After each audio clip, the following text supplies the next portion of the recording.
Good evening, Vancouver, and welcome back to Canucks After Dark. After a long one-week hiatus, while Clay was off enjoying the beautiful sun and sand, we are back for August 15th on a beautiful Monday evening in the city. Clay, how are you doing today, sir? I'm doing great. I had a wonderful vacation in Hawaii, but I don't think I ever looked as cool as you do right now when I was on the beach. I can say that. The $7 sunglasses do add a lot, I will say. There is zero UV protection, but indoors with this bright studio light, you don't need UV. I hope you don't need UV protection. Do you think this thing is emitting dangerous amounts? I don't think it's making it worse, but no, you look good. It was a great trip, relaxing. Didn't even worry about work or vlogging or anything. It's probably the perfect time to go when it comes to Canucks news, as we're going to painfully find out for the next hour. Yeah, you missed a lot. I heard. As evidenced by my face in a lemon as the thumbnail. Yeah, you know, I'd love to hear the story behind that. Yeah, I had friends over. Yeah. And I said, oh, I got to prep the thumbnail for tonight's show because we're going to go out and hang out for a little bit. And then I'm going to have to come back in time for the show. We got to have the thumbnail prepped. So what I do for this show to prep is I go to the Canucks subreddit. I go top news of the last week. And for some reason, there was a picture of Andrei Kuzmenko whose face was photoshopped onto a lemon. And I thought I could do that. And they said, you have to do that. So I did. And what else did I put? I was like, so much news. And it's just an arrow pointing to my face. And I think that's what'll get the people clicking, I hope. Yes. I heard that arrows and thumbnails are good. Bright red arrows. That is the key. Big, bold arrow. Yeah. Okay. Well, you look good. It worked on 22 people so far, I will say. That's awesome. That's awesome. And we missed a show. I hope people missed us. I'm not sure if they did, but if you all better have been thinking about us and been really sad. I mean, you probably saw that Clay was in Hawaii based on the tweets and the lovely photos that he had while we were all stuck here. It was like 30 degrees anyways, so we didn't miss too much. Here. I think it's warmer here actually. Have you been to Hawaii? I have, probably 12 years ago, maybe. Okay. It was lovely, but I've looked at going back and I'm like, there's no all-inclusive in Hawaii. And that's my ticket. I need some all-inclusive. Yes. That's fair. That's fair. By the way, I don't even know what it means. Lucas says he's a member for 2 months now. It says supporter. So thank you, Lucas. Does that mean he's been like a member for 2 months? Supporters are our tier, our 99-cent, like the only tier we have. So thank you, Lucas. If you guys are interested in a membership, because we're going to bring you so much value with all the topics we talk about tonight, feel free to hit the join button and lose 99 cents. At least you're honest. I mean, we've got nothing. We've got nothing, folks. Yeah. I've looked. There's stuff about Kevin Bieksa talking about how the Sedins might switch jerseys just for fun in like preseason games and all-star games. And that might be the most interesting topic we have. Well, Derek says one of us is echoing. That's probably me on your side. That's a terrible sign. Probably I can turn you down a bit. Yeah, I could no problem. Also put the headphones on. That would fix that. But thank you, Derek. We appreciate that feedback. You see what happens? We miss 1 week and we have no clue what's going on. We fall apart. Okay, that's better. I'm sure it's much better. Yeah, that's good. That's good. Okay, well, I think there's a few things we can talk about, at least Canucks related. Do you want to start with? Well, what do you want to start with? Well, the only thing that happened today is Rick Dollywall put out a twit longer about some news, so we can read through that. That might kill at least 40 seconds. Okay. He says, quote, training camp is not far away. The number one story in Vancouver remains the future of forward JT Miller as he's heading into the final year of his contract, which we all knew and we have talked about at length. Agent Brian Bartlett is not worried about how big of a story this could be at training camp. Quote, JT is looking forward to camp. He's been in Vancouver 3 years and has played well in the media spotlight. I do not think his contract will be a distraction. Disagree. The Canucks and Miller have not talked contracts since the NHL draft in Montreal in early July, and Bartlett has not been given permission to talk with any teams about an extension. One question looming is whether or not Bartlett will cut off contract talks once the regular season start. Quotes, I have not talked to JT about that yet, but it's a realistic possibility. So let's break that down a little. One, I do not think his contract will be a distraction. I heavily disagree. Yeah. From which side? Everyone, from all standpoints. Everyone's side. The fans are going to be talking about it ad nauseum. I'm sure it's on the player's mind, right? Going into a season where you just put up 99 points. I'm not taking a bunch of money as my contract this year. I have to do that again. Otherwise, I'm in trouble. Right, right. I don't disagree with you, Parker, that it will be a distraction. I think it will be as well. I will say, it's on one hand, it's kind of refreshing how honest Miller and Rutherford have been, if you want to call them the two sides, obviously, because Rutherford has flat out said, we like this player. He's a good player. He's our best forward. We want to sign him, but if we can't, we're going to try and move him. Like, he's being very, very transparent. And Miller, to his credit, has said, I like Vancouver. I like the team. I've been there 3 years, but I know it's a business and we're pretty far apart right now. So he's being very honest too. No shade yet. Just a bunch of honest people talking honestly. Yeah. And I think it's hard to, it's hard to hide in this, right? It's hard to lie, right? Everyone knows where both sides are at. Yeah. JT Miller thinks he deserves more money than the Canucks are willing to give him. Yep. And the Canucks are saying what everyone else is saying. Well, you got to either pay him or you got to trade him. Right. You don't want to lose this asset for nothing. Right. So I think none of them have, I think both sides have kind of realized, like, we can't make anything up here, right? We're going, like, everyone knows it's a very open negotiation. People know what's going on. There's nothing to hide. Yeah, no, that's true. That's a really good point, actually, because there's nothing that either side has said that should be a shocker. And you're right. And if they said anything else besides what they have been saying, I think then people wouldn't believe them, because the inherent nature of this negotiation, or not even, maybe that's the whole point. There's been no negotiation yet, apparently. Rick Dhaliwal, he said they haven't really talked since Montreal, since right? the draft. Yeah. Which is over a month now, I think.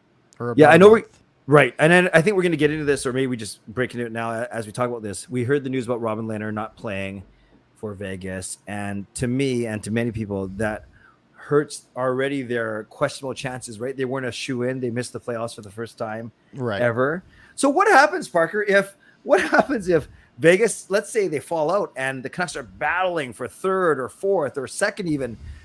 Are they going to be tempted to actually keep JT Miller for a playoff run and maybe a couple extra $1 million of home playoff revenue? Tell me. It's tough. And it's one of the reasons that, and there's a lot of people online who'll be like, there's no pressure. They got till the trade deadline, right? But there is pressure, because that's at this point, a very realistic possibility. You look at this forward core the Canucks have. If you include JT Miller especially, it's a pretty good group. Yep. You look at the goaltending; it's a pretty solid tandem, especially if Spencer Martin can live up to what he's shown in limited quantities. They have a top 10 goaltender in Thatcher Demko. So the defense is shaky, but it's shaky with a side of Quinn Hughes, which is always a reliable piece to have and can really make a difference. Like, you're going to get 70 points from Quinn Hughes next year, and that's going to be lovely. And it's really possible that this team is, has a 3-point cushion on a wild card spot coming into the trade deadline. Yeah.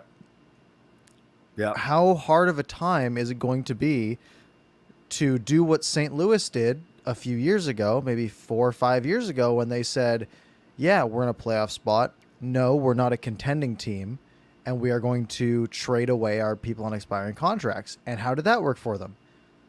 Pretty well. Yeah, I'd say so. But it is a hard decision to make, because you are going to get backlash for it. There's no getting around it. It is going to be a controversial decision, no matter what. But it's a decision that a good management group will have to make. But if we wait till that long, it gets a lot harder to make that decision. Yeah. And Jim Rutherford has even said, he's actually come out and said he doesn't feel any pressure to make a deal right now, and that the pressure point will become right before the trade deadline. So he's flat out saying that he's not going to, I don't know if that's giving himself an out or he's just being very honest. But you're right. We're both right. That's what our point is. If the Canucks are battling for a playoff spot at the trade deadline, it's going to be very tempting to keep them and say, and if they win a round, if they win 2 rounds by however reason, then that's going to justify it in their eyes to them. That's kind of crazy. Right. And It's one of those things where you can say, yeah, we have till the trade deadline. And Yeah. realistically, that is the deadline, right? You have to have something done by then or you lose all leverage. But Right. we all had in our minds that the draft was sort of the deadline. Because once you get past the draft, you lose a lot of leverage. Then free agency became the deadline. Free agency happened, and the Canucks, they had a Mikheyev and Yep. not much else really. And now that's come and gone, and teams have allocated their cap the way they see fit for the season coming up. Yep. The deadline allows teams to pick up a higher cap hit, right? Mm-hmm. Let's say a team has a $2 million of cap space going into the regular season. They hold that for the entire year. Well, the cap accumulates daily. So if you're picking up JT Miller at 5.25, or let's say the Canucks retain half, 2.65, something along there, then the team picking him up only needs about $1 million of cap space for the entire year to make a move like that. So you do get some flexibility there. And there will be some teams sitting in the second spot in their divisions that are thinking, man, JT Miller would be really nice to have. Unless JT Miller has 28 points at the deadline. Right. That's the fear. Or even JT Miller's on pace for 70 points. That's great. That's a really good player. That might be worth a first-round pick. But that's not a 99-point player like we've seen the Canucks actually have when his value's at his peak. And that's the scary part, is that, yeah, they can probably make a move, especially at the trade deadline, especially retaining half the salary because there's no real downside to it. Yeah. Is that what if he just doesn't play all that good? Mm-hmm. Or God forbid an injury. Yeah, even worse, right? Yep. Let's say something goes really wrong. Let's say an ankle goes, right? Yeah. And especially it happens in January. And it's like, hey, well, he'll be back for week 1 of the playoffs. What team is making a big push for a player like that, right? There's not many. And that's the scary part. It's uncertainty on every side, right? It's uncertainty for the player who's hoping for a max length deal at a ton of money. It's uncertainty for the team going to pick him up. It's really just a net negative to not have this resolved by now, or at least resolved by day 1 of the season. And you're right about the distraction piece, Parker, because I can just picture Young Stars tournament starts. JT Miller is obviously not going to be there. He's not a young star, but Rutherford will be there. And the very first question is going to be, where are you at with talks with JT Miller? Then they get to training camp, right? And then the first time JT Miller's in front of the cameras, can you give us a contract status update? So, and maybe it's going to take one or both of Rutherford or Miller to say, look, thank you for the interest. We have nothing to say. Once we have something to say, you'll find out. I don't know if they're going to be that articulate, but I could see that happening. I could see them shutting it down, or they might even flat out say, sorry, we're not going to negotiate, either not through the media, or we're not even going to negotiate now. Or actually they need to. It's not like Horvat would have a full, I guess it's kind of like Horvat would have a full year. Different situation though. I'm just fascinated to see what happens both when players start to get into town, when Rutherford starts to make more media appearances and nothing has changed. You're right. It is going to be a distraction. Can this new regime handle it? And maybe they're ready for it, man. Maybe they just think it's par for the course, and they kind of made that bed. They got to lie in it now. That is possible, right? This management group could be looking at this and being like, all these guys are talking about this as if it's going to be a problem. Like we've got some offers sorted out. We got things going here. We're good. We're traumatized. We've been through a lot as Canucks fans over the past 8 years and over the past 52 years. Yeah. Right? And I remember, I think that came up on Donnie and Dolly a couple months ago. And I don't remember if you remember this clip, but basically they had Jim Rutherford on. And they were like, what's the deal with JT Miller or whatever? And like, yeah, we're not in a rush. And then Don Taylor was like, yeah, but this market has been frustrated for 52 years without a cup. And Jim Rutherford was like, what do I care about that? Yeah. What does that? Yeah. What does that have to do with me? That doesn't matter to me, right? Yeah. I'm trying to build a winner, right? I've built winners in the past. I'm going to try to build one here. Let me do my thing, right? And that's totally fair. But for us, it's also totally fair for us to be frustrated and want resolution and want this team to have a clear path going forward. And for us, I mean, we're fans, right? We're just along for the ride. No matter what they choose to do, we can have some sort of impact. We can throw a jersey or two on the ice, and maybe that'll make some change. But that's kind of it when it comes to the power dynamic, where we're just hoping for the best. And when the people in charge maybe aren't giving us the best, all we can do is panic for the most part.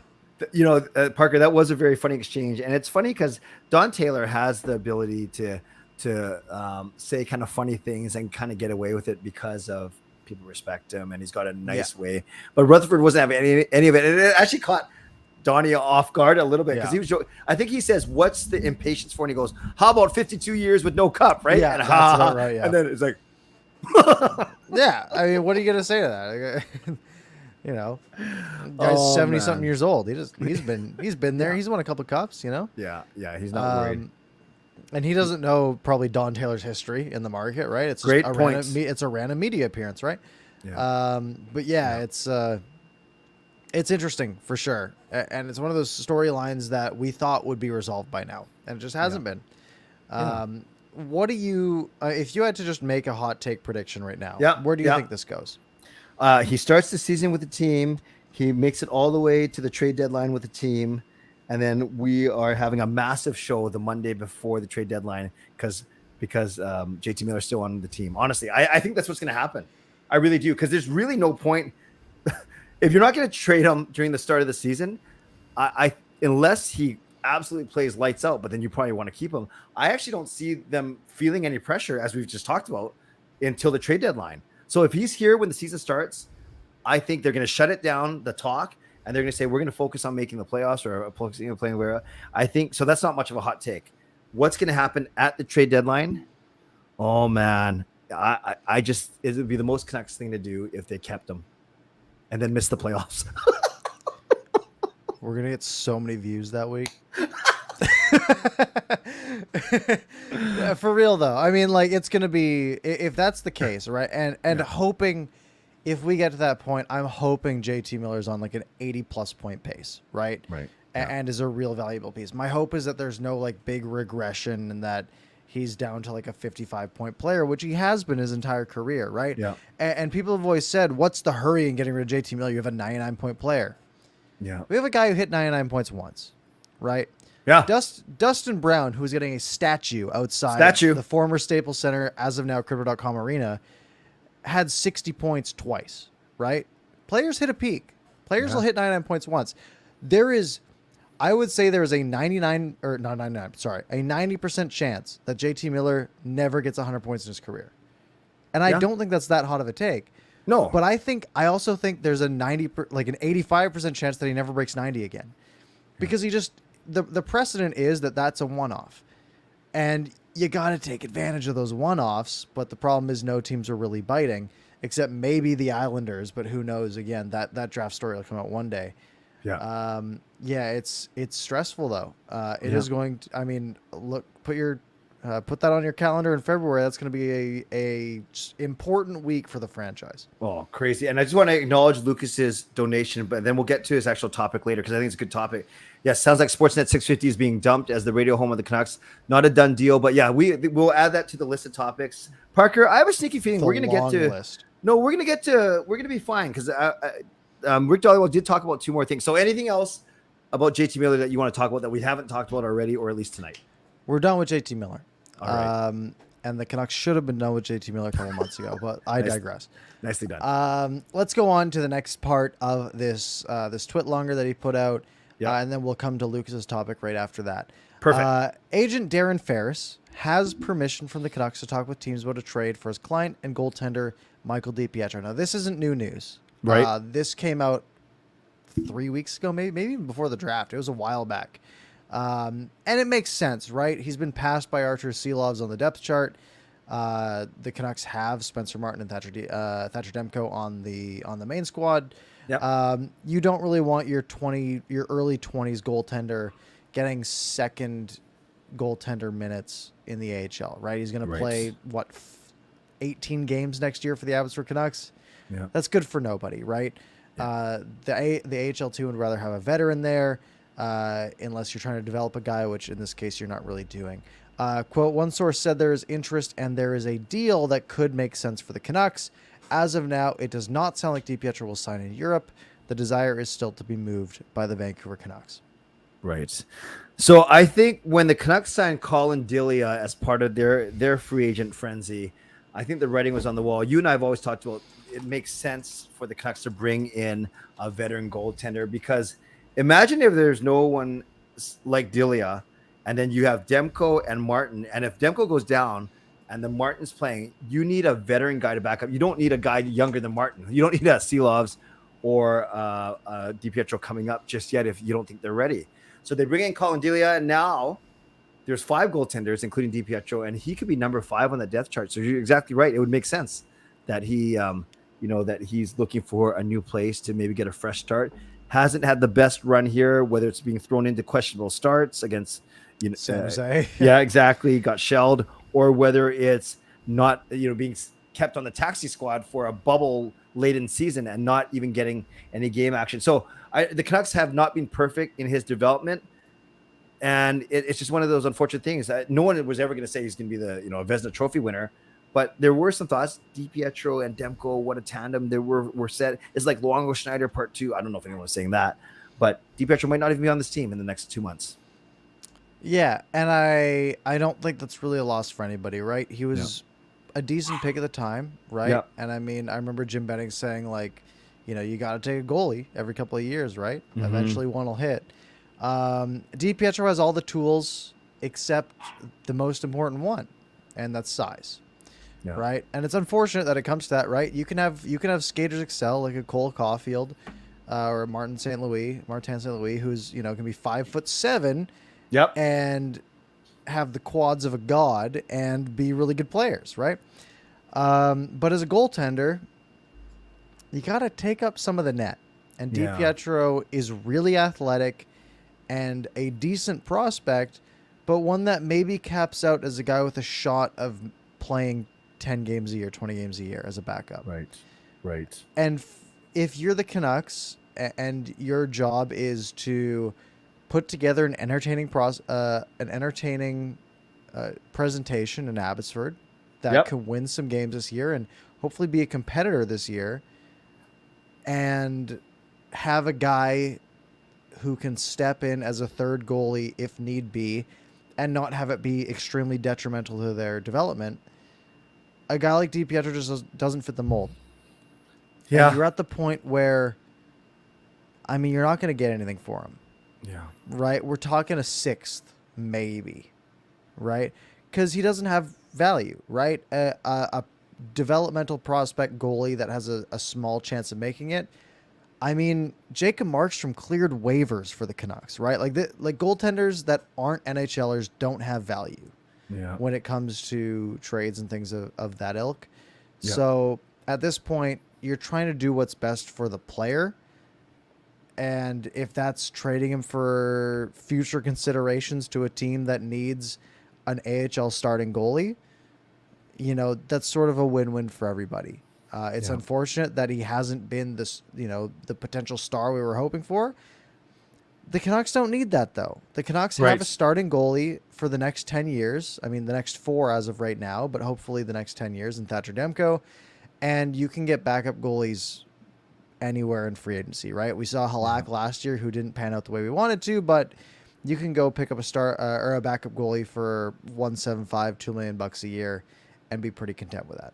Yeah. And, and no one's saying here that we don't like DiPietro, that we don't want him to do well. He's kind of a great story, a bit of an underdog story, representing Team Canada. Too. Yeah, all these things. But and I'm not saying there's not any smaller goaltenders in the league. There are some smaller goaltenders, but just look right here. Like Jacob Markstrom was huge. Anders Nilsson was even bigger. Thatcher Demko's big. Spencer Martin's he's quite big. He doesn't look like it compared to Demko, but he's quite big too. So you just see the way that goaltenders generally are. It's not 100%, but it generally are. And you have to be that much better then, because you're kind of battling that stigma or that stereotype or that thought that you're small. You might, exactly what you said. You don't cover a lot of the net, so you got to be that much better. So maybe he's not going to play any more games in a Canucks uniform, whether it's Vancouver or Abbotsford. And unfortunately, as you said, you cut your losses, you get a late round pick, and that's just the way it's going to go, I think. Yeah. I don't think there's much else to say other than that. It was an okay pick to take a shot at a goalie who had some potential. Yep. It just didn't hit. Yep. And that's kind of the situation the Canucks are in. All right. So Dollywall tweeted about JT Miller, about Michael DiPietro, and then I think his third point was about an ex-Canuck. Is that right? Ex-Canuck Tyler Mott.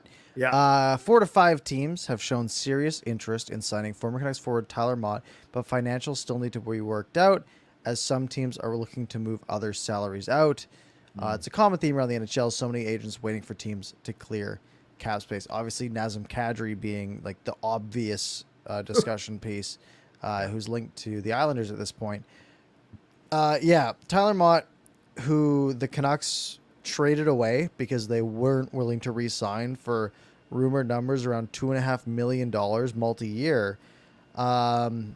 Still a free agent. We're a month into free agency, and he's still got nothing going on out there. Now, whether this means the Canucks are in on a guy like Tyler Mott, I don't know, and I kind of doubt, again, being a different regime. I think if Jim Benning was still behind the wheel, he'd probably be pretty aggressive on trying to get a guy like Mott back. But this new regime, probably not. But maybe a bit of a pay cut compared to what was expected for Tyler Mott. Yeah, I think, Parker, to me, this is a perfect example of a guy, as much as we like him and liked him, where I think he kind of overestimated or overvalued himself, him and his agent, because if not, he'd be with the team right now. And exactly the same reasons that we talked about JT Miller, a different scenario, but money drying up as soon as free agent started, and that day goes by, and the next day goes by with some secondary signings. Every day that goes by, the money dries up across the league. So you're right. Maybe he thought he was worth 2.4, 2.5 million. He may end up signing for 1.7, 1.82. Who knows? We don't know.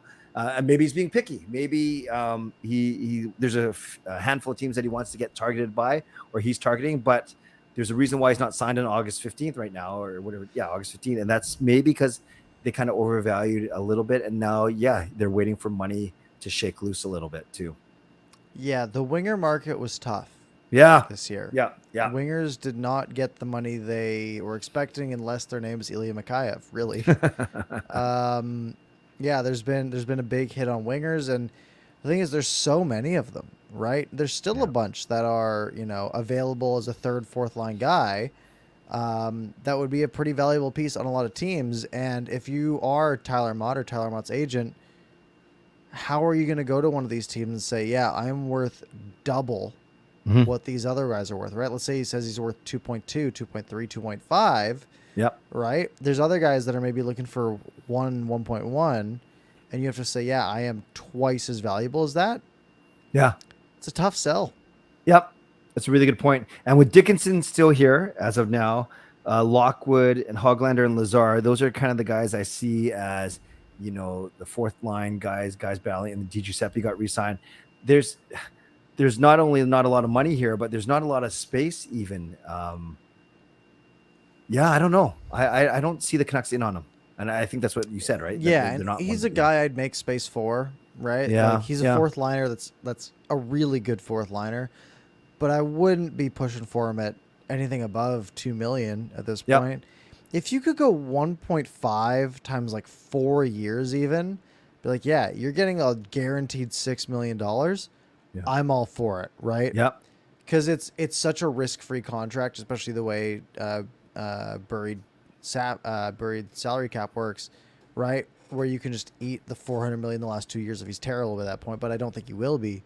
That like I would, if I'm playing NHL 22, I'm doing something like that, where you just offer a really good player a lot of years at really low money.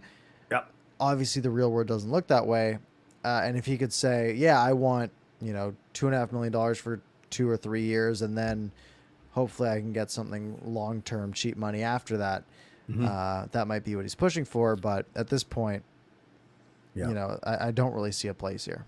And the last thing about Mott, were you surprised, Parker, when, and it's well documented that Mott, Lamico, and Highmore were a nice surprise fourth line with Lamico in the middle, John Pond, and then, of course, Highmore and Mott on his wings. And then as soon as Mott got traded to the Rangers, the effectiveness of that line, well, of course, because you're missing 1/3 of it, but even Lamico and Highmore individually and collectively, they never seemed to regain what they had. Yeah, and that's what has surprised me about Mott being unsigned this long. Yeah. Like he clearly elevated his line mates, and he like even analytically where like analytics take account of line mates and competition and things like that. Okay. And even to that length, like a guy like Matthew Highmore was higher valued, and then Mott was gone, and they just got worse, even accounting for the lack of Tyler Mott. Like Right. he elevated his line mates to such a degree that, I don't know if it's effort level where you're playing with a guy and he's just going that all out every single shift for 13 minutes a night where you're going to do the same, or if it's, he was such a driver of that line that Yeah. it really brought those two guys up just sort of as passengers. I struggled kind of in both directions, right? Because Lamico and Highmore we had never heard of before this year, right? Mhm. You go back 365 days and you don't know who either of these guys are.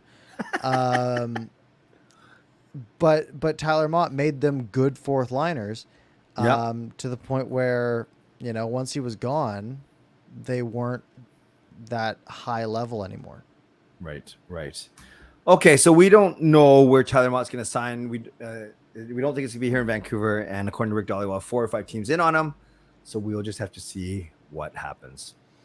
All right, let's go to Lucas's point about the radio rights, because I follow someone on Twitter, Adam Seaborn, who's sort of my media savvy, like the one guy I follow on Twitter for media stuff, right?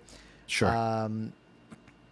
Not much from there, but basically looking at how much value do the radio rights have in Vancouver, right? We've heard that technically the Canucks don't have a radio deal lined up for this season. And another good source on this is someone like Brian Weeb, who I think runs the radio program at BCIT. Yeah. Which unfortunately I wasn't a part of, but very, very interesting stuff there, where he was saying, I think usually they have this locked up by something like July, because if you think about the amount of stuff that goes into Sportsnet 650, right? They didn't exist until they had bought the radio rights for the Canucks. Right. Their main competitor now does no longer exist in TSN 1040. And their main thing was being the home of the Canucks. Well, how much value is there really in having the radio rights? Because I saw a thing where it was about how technically the radio ratings, which are like, what portion of the audience are you serving at once, hasn't changed all that much when it comes to the Canucks radio broadcasts.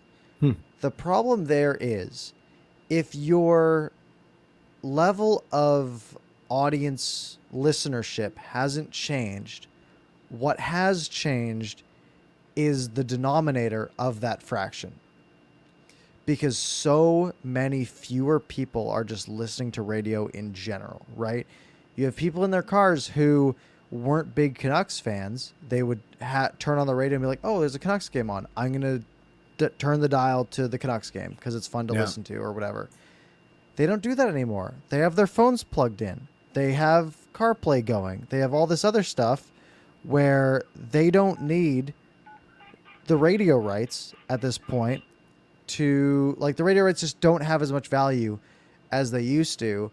And that's, making it tough, right? The Canucks are looking at potentially going in-house with radio, which to me is a little concerning. I don't like sort of state-controlled media, when like they can sort of push their own agenda and be like, man, look how good Tyler Myers is out there. 26 minutes a night. He's doing so good when you watch him on TV and he's a turnstile. Not saying that's the case, but it could be the case with the radio rights in the future. That's sort of where the landscape is at this point.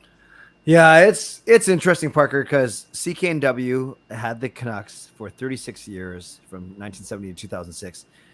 Team 1040, TSN 1040, they had the Canucks for 11 years, and then, yes, Sportsnet 650 has had it for the last 5 years, and in those 5 years, as you mentioned, TSN 1040 folded. Now, I was thinking about this, and on one hand, is it because of everything you just said, how radio is less valuable now because people are PVRing games, or they're watching on their phones, or they're watching highlights, or whatever, all those things we talked about.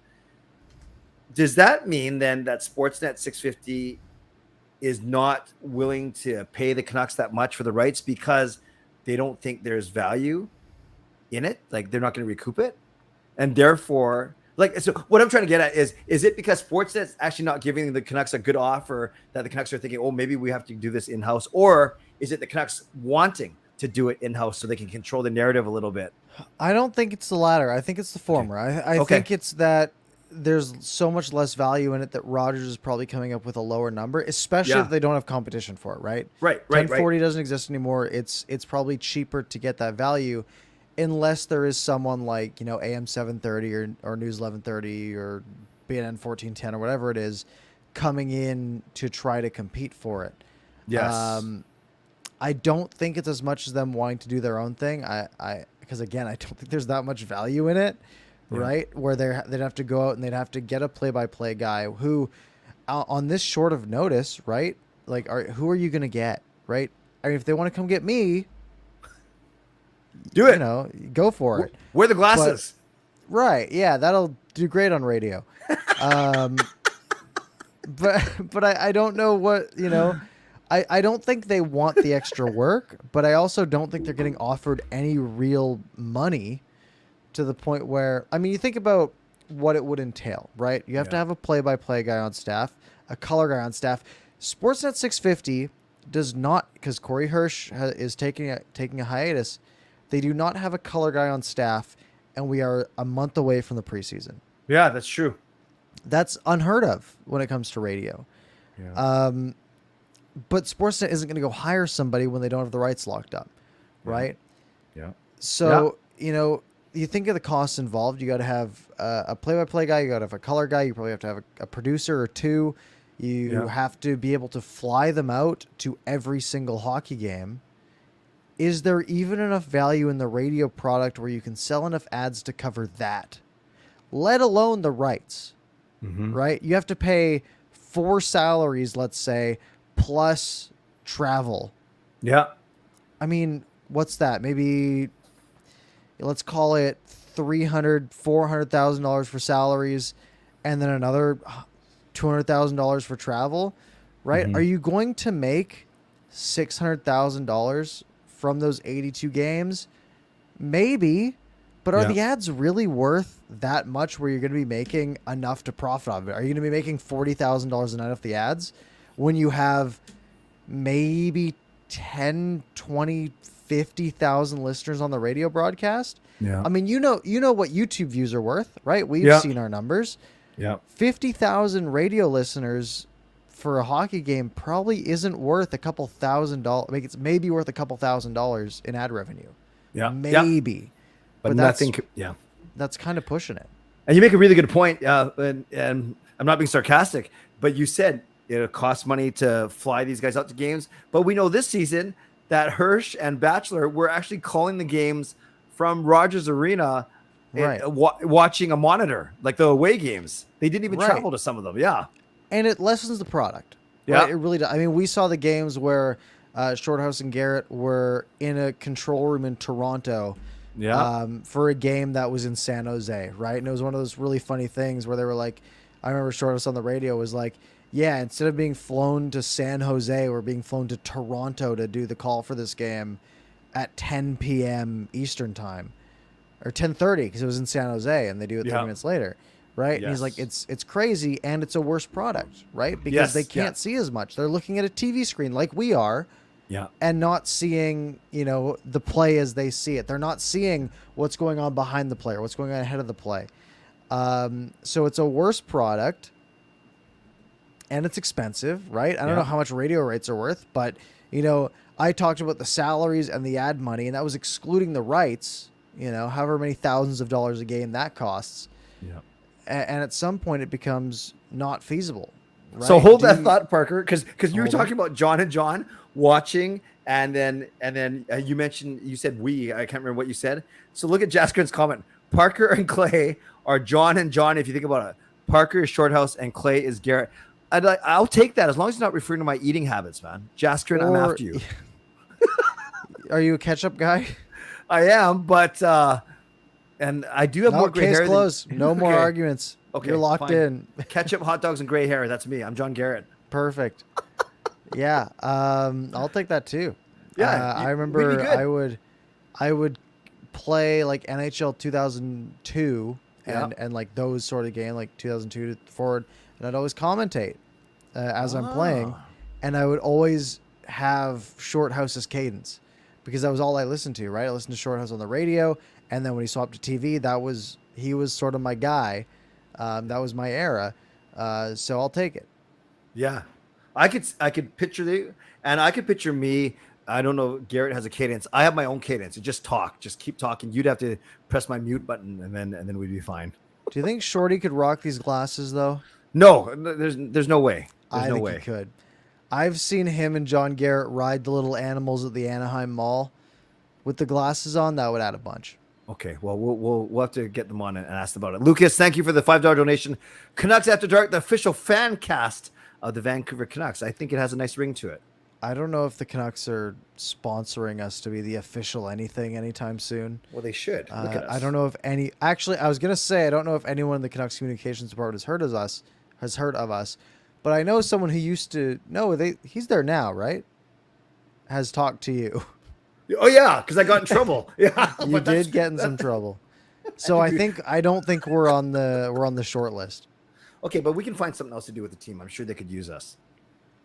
We can be the official fan cast of the Ice Crew. True.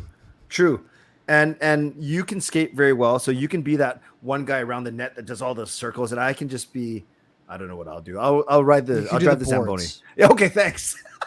Straight line, shovel it towards the net. You're good. I should be able to do that. I have one more Canucks. Look at this. It's 10:43.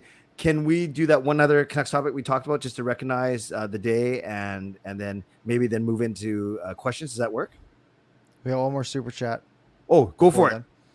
Lucas saying, I have good communications with higher ups, so trust me. Hey, get us in there, Lucas. All right. We need I will be Francesco Aquilini's biggest cheerleader if he's paying Yep. me, okay? Yeah.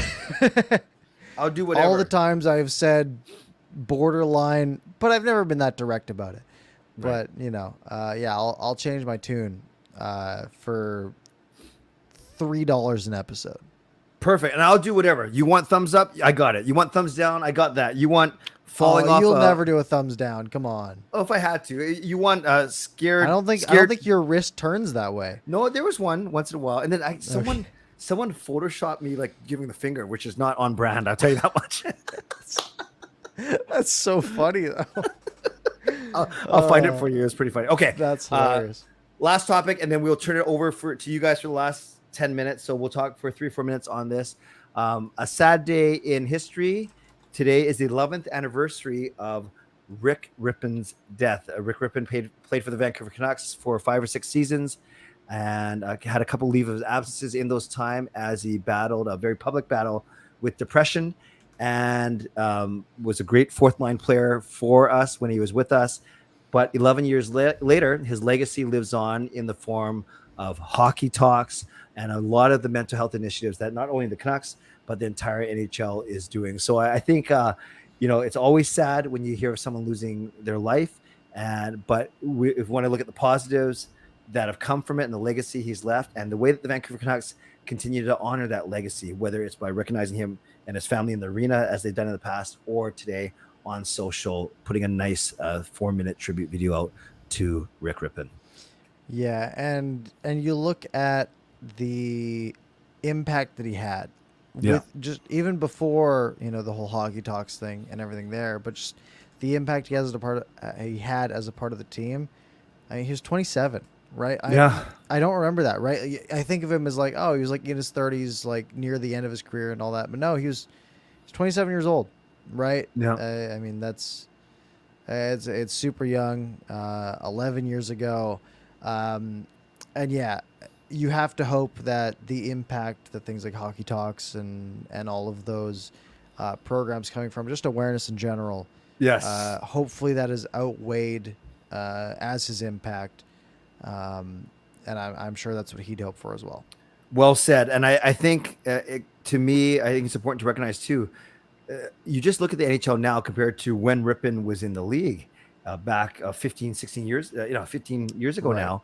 And not just mental health, but the whole, inclusion and diversity or pride or there all these what do you call them, initiatives, campaigns, movements, whatever you want to call it.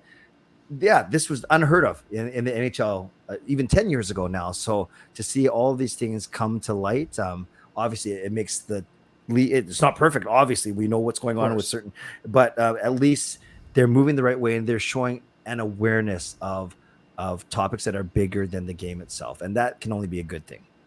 Absolutely. Yeah, Yeah. it's there's definitely been major steps made. Yep. And even Yep. when it comes down to, I mean, the physicality of the game being reduced to a certain Yeah. level at the point, right? The amount of fighting. You look at his stats. He played in 1 year. He played 50 WHL games and 159 penalty minutes. Right. Wow.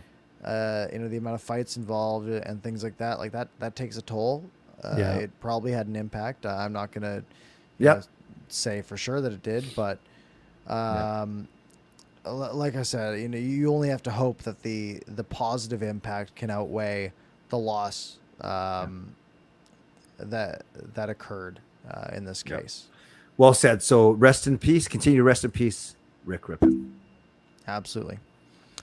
Okay, folks, we're at 10:47. Normally, Yep. we like to do the last 15 minutes as Q&A. I will say, it's a miracle we made it this far. There is my face on a lemon in the thumbnail. Hey, when did you And take your sunglasses off? I didn't even notice. It was out of respect, Clay. Oh, okay.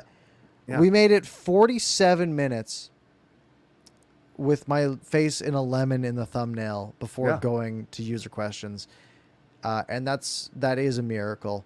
So folks, get those questions in. Now's the time. We'll start with Erwin. Thoughts on the Kessler soundbite on retiring a Canuck? He did mention, if the Canucks are willing to do it, let's get it done. Yep. What are your thoughts on the whole one-day contract thing? I know Jeff Patterson was oddly against it. Yeah. Scott Rintoul as well. Which is weird because Scotty Yeah. seems like a good person. Yeah. What are your thoughts on the whole one-day contract? Since you thing? put it that way, Parker. No pressure on your answer, by the way. Okay. Before I heard Jeff Patterson, Scott Rintoul talk about it, and even after it, I still like that kind of thing. I'm a sucker for that kind of thing. For nostalgia, whether you call it, or even a feel-good moment. And I think with Kessler, because there was so much hype or stress or rigmarole about when he came back for the Sedin's retirement a couple of years ago, would he get booed or whatever? And he actually was doing interviews about, I hope I get cheered. And it became not farcical, but I was surprised for a guy who was so tough and so I don't give a whatever attitude, to him to show that sensitive side. I think a lot of people like that. Anyways, I don't know how it works salary cap wise or the legality of it, but I would have no problem. Is it a bit gimmicky? Sure. But if it's not going to affect the day-to-day operations of the Vancouver Canucks and their ability to fit under the cap, I would have no problem with him retiring as a Canuck by signing a one-day contract. Yeah, it's the whole anti side of it is just a little traditionalist for my liking. It's like a guy wants to sign a one-day contract and say, "Yep, this is the team that my heart is truly with, and I am now retiring as a member of that team." Sure. Does it mean anything? No. But is it nice? Yeah. I mean, I'm a Seahawks fan. They did it with Cliff Averill a couple of weeks ago, and that was super nice. It was like that guy had a big impact with a team that won the Super Bowl, and Ryan Kessler had a big impact with a team that beat the Nashville Predators. I mean, that's just as close, right? And to me, to make it official and say yep, this is the team my heart sort of lies with, and I'm officially retiring, and to maybe just recognize that on one night, right? Especially with a guy like Kevin Bieksa, and maybe there's some others that want to do that as well, and you sort of just have one night sort of devoted to that, and it doesn't take away from anything, right? It's just a bonus, and I think it would be a nice reason to look back towards 2011, as this team has done a lot of times for a team that lost the Stanley Cup final. it would be nice to, have a moment like that. And it really doesn't have any negative impact. Yeah. Yep. I agree with you. I think we're on the same page there. Can we go to Derek Castillo's? And by the way, it sounds like Derek's watching from Buffalo, which is cool. Yeah. So we got 3 Canucks players in the World Juniors. Lekaramäki playing for Sweden, Joni Jurmo playing for Finland, and Jacob Truscott playing for the U.S. Obviously, those 2 later guys I just said, Jurmo and Truscott, are defensemen, both picked in the year 2020, 3rd and 5th round respectively. And we have Lekaramäki, our 15th overall pick this season. I heard Lekaramäki had a couple assists tonight. I think that's correct. Yeah. Yeah. I mean, Joni Jurmo has been impressing some Twitter scouts, right?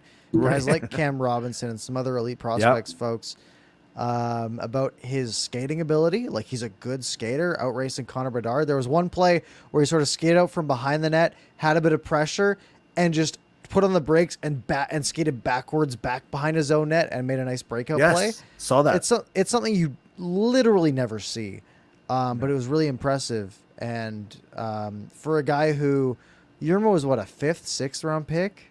Jurmo was 3rd, actually. Truscott was 3rd. 5th. Oh, I thought it was okay.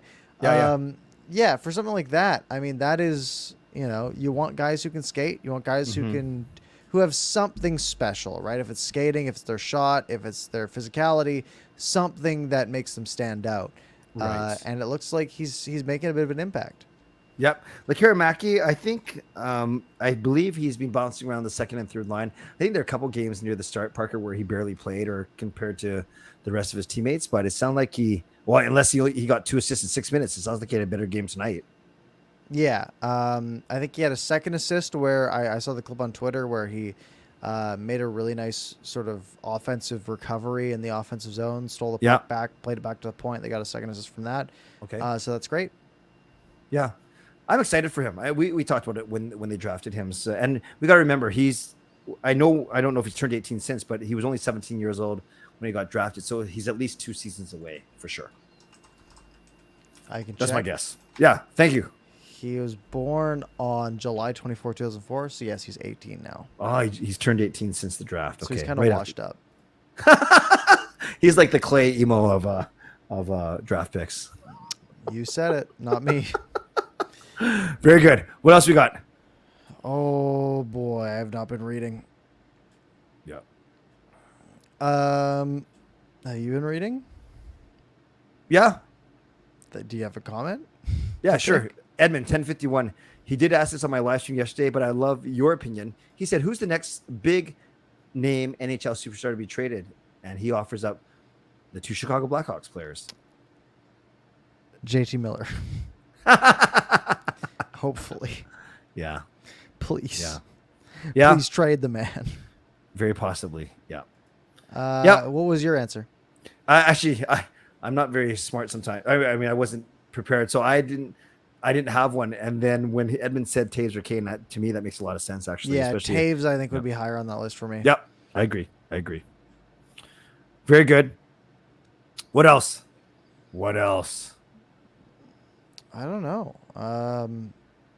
Go Canucks. Gus at 1049 says, "Are your sunglasses going to be our lucky charm for the team this year? You should wear them until they lose." Oh, that'll be fun to wear them for one night. Oh, you have little faith. That's disgusting. Who do they play night one? Buffalo's the home opener, but that's not the season opener. Okay, I'll wear them for 2 nights. No, but it's not the season opener. Oh. I think they start on the road. Oh, well, that's not a good sign. That's not a good start. Their first game is against Edmonton on the road. Yep. I'll say we're okay for that. Philadelphia, good chance as well. A couple nights, we'll make it through for sure. Okay. And someone that did ask you, don't have to highlight it, but someone did ask you if you're going to the home opener that night on the 20th. Oh, by the way, the Canucks start with 5 on the road. That's weird. 5 on the road: Edmonton, Philly, Washington, Columbus, and Minnesota. Oh, they can get 3 of those easy. I might go to the Edmonton game. That's like what, in Edmonton? Road. Yeah, you take a flare flight. Take a flare flight. It's $49 each way. Clay, let's go. Yeah. Let's go to Edmonton. Wednesday. I can't. Wednesday's my church night. You know that. Yeah. You go. But the Canucks in Edmonton. I know. I can't even go to the home opener because I'm helping to run a conference. So they play Buffalo on the 22nd Saturday, but then I will go to the Carolina game on the 24th, the Monday. Oh shoot! I guess I got to hurry back for Canucks After Dark. Yeah. Hey, prioritize our show a little. That's a 7:30 p.m. start. Oh, that's gonna be rough. It's all right. I'll do a Parker's Bucks post game to make up for it. We'll do the show Tuesday. Okay, that's fair. I haven't committed to doing Parker's Bucks post game again, but for that night. Do you think I'm not putting you on the spot, and no one here, all 62 you in here, do no not pressure. hold him to his word. Yeah. Yeah. Whatever I say doesn't matter. What you thinking? I'm on the fence. Okay. I'm on the fence. It's fun. Do it when they win. That's Lego was here at the beginning. That's what he started doing. Not a bad idea because the losing shows are not as fun. Oh, yeah. Yep. I'm with you. Shannon does ask. Yeah, Shannon, just from now, why do the Canucks start the season on the road? Shannon, you have 50-50 chance, honestly, and I'm not being sarcastic. You're either going to start at home or on the road. And a lot of times when the schedule makers make their schedule, they look at arena availability. They look at how teams are going to travel, when they're going to go through certain areas of the country. So, and it just makes sense to have at least more than one game, 2 games, even 3 games, 4 games sometimes, either at home or away. So you're not just going one game, then flying back, then playing a game, then flying back. So it just so happens that sometimes the Canucks start at home. This year they're starting 5 on the road. And sometimes there's arena considerations. They're still building, or there's another function or whatever it may be. That's why you see teams that go on these weird 10, 11 game road trips, which are painful. Yeah. I'm going to make an executive decision that we're going to be calling the show. However, I want to give a shout out to the people who have said really funny things about my glasses. Yeah. There was someone earlier, and I don't remember who it was, and I left a response that I'm trying to find, which I'm struggling to do.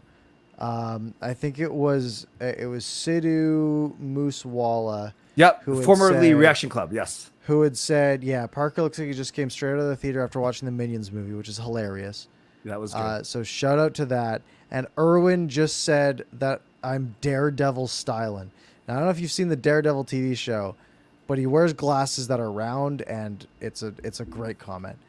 So I just want to give a shout out to you guys. And I also want to say thank you all for being here. If you really enjoyed the show, leave a like, make sure you subscribe, do all that good stuff. If you missed any part of it, which I know a lot of you did, again, I can see the graph.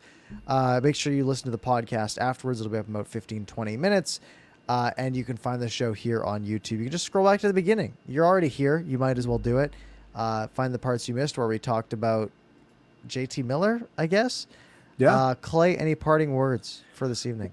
Well, it's nice to come back to a show. It's nice that I truly don't think we stretched it unnaturally or we were faking anything. We actually had some really good discussion on very few topics tonight. So thank you, Parker. Thank you to everyone who chimed in with great questions. It was good. It was actually quite good. And I'm hoping that this is the most dead it's going to be. Not in terms of numbers, but in terms of actual topics. So we'll see. Absolutely. All right, folks.